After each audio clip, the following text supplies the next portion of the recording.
ইতিমধ্যে সোহেল রানা নামক মারিয়াম প্রিন্টার্সের সে আমরা যতটুকু শুনেছি জানি জামায়াত ইসলামী কর্মী বলে তার হয়তোবা পদ পদবিও রয়েছে। 6টা সিল একটা কম্পিউটার সহ তাকে গ্রেপ্তার করা হয়েছে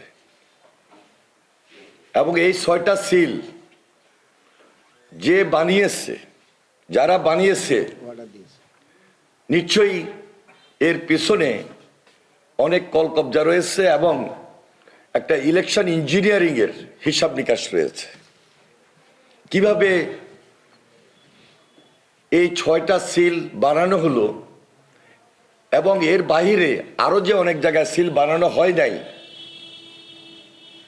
সেটা প্রশাসনকে অবশ্যই আরো খুব সতর্ক এবং সজাগ থেকে প্রকৃতভাবে কোথায় কোন জায়গায় এই ধরনের জালিয়াতি হচ্ছে আগে থেকেই ব্যবস্থা নিতে হবে। এর পাশাপাশি সিলের পাশাপাশি নিশ্চয়ই ব্যালট বানানোরও নকল ব্যালট বানিয়ে, ধরেন ভোটের দিন একজনে একটা ভোট দিবে, তাদের সেই নির্ধারিত লোক একটার সঙ্গে যদি আরেকটা ব্যালট বা আরো 2টা ব্যালট বা আরো 3টা ব্যালট নিয়ে গিয়ে সেই স্বচ্ছ ব্যালটের মধ্যেই রাখে গোপন কক্ষে, ধরার মতো কেউ হয়তো বা নাও থাকতে পারে।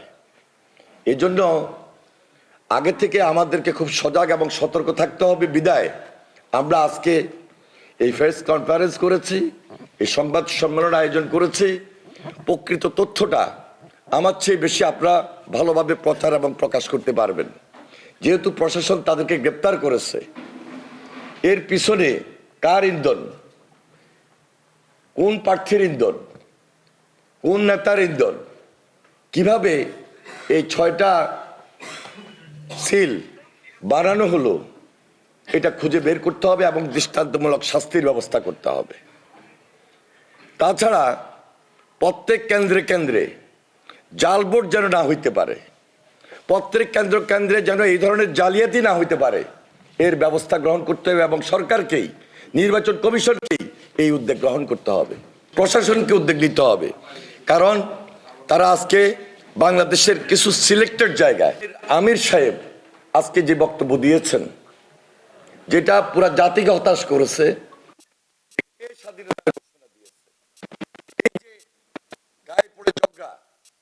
এই ধরনের একটা পরিবেশ তৈরি করার জন্য তারা সর্বদা গ্রামে গঞ্জে ব্যস্ত আছে।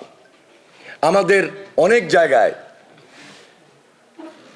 বিলবোর্ড, অনেক জায়গায় ব্যানার, অনেক জায়গায় ফেস্টুন, পৌরসভা বলেন, পৌরসভার বাইরেও বলেন, আমাদের কাছে প্রতিনিয়ত খবর আসছে। তারপরও আমি বলছি যে আমাদেরকে ধৈর্য ধরতে হবে সর্বোচ্চ, কারণ তারা এই ধরনের পরিবেশ তৈরি করে গায়ে পড়ে ঝগড়া করার চেষ্টা করতেছে।